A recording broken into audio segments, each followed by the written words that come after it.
dengan NIM 202505033 dan nama saya.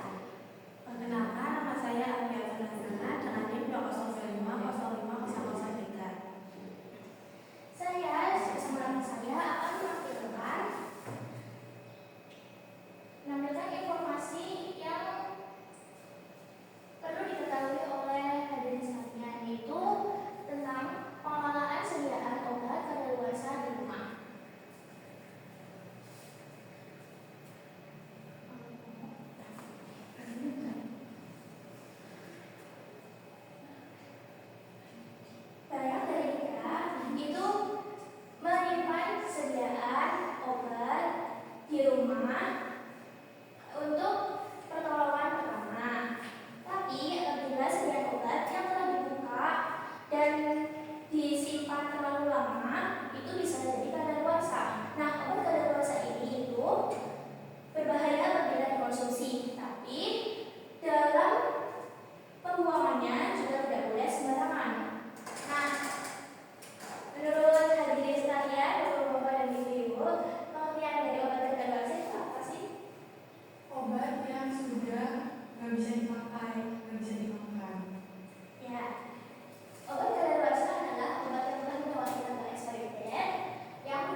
Dampak bagi kesehatan yang pertama penyalahgunaan obat, yang kedua keracunan pada anak, yang ketiga penggunaan obat tanpa indikasi.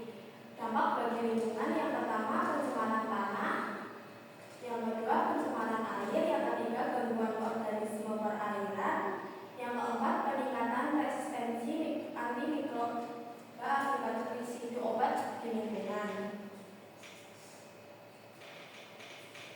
Apa saja sih peran yang ada di masyarakat? Yang pertama, memberi obat sesuai kebutuhan. Yang kedua, memeriksa tanggal kadaluarsa secara berkala. Yang ketiga, menyimpan obat dengan benar. Yang keempat, menerapkan prinsip dan pusibu. Yang keempat, berkonsultasi kepada apoteker mengenai cara pembuangan obat. Yang terakhir ada kesimpulan. Obat kadaluarsa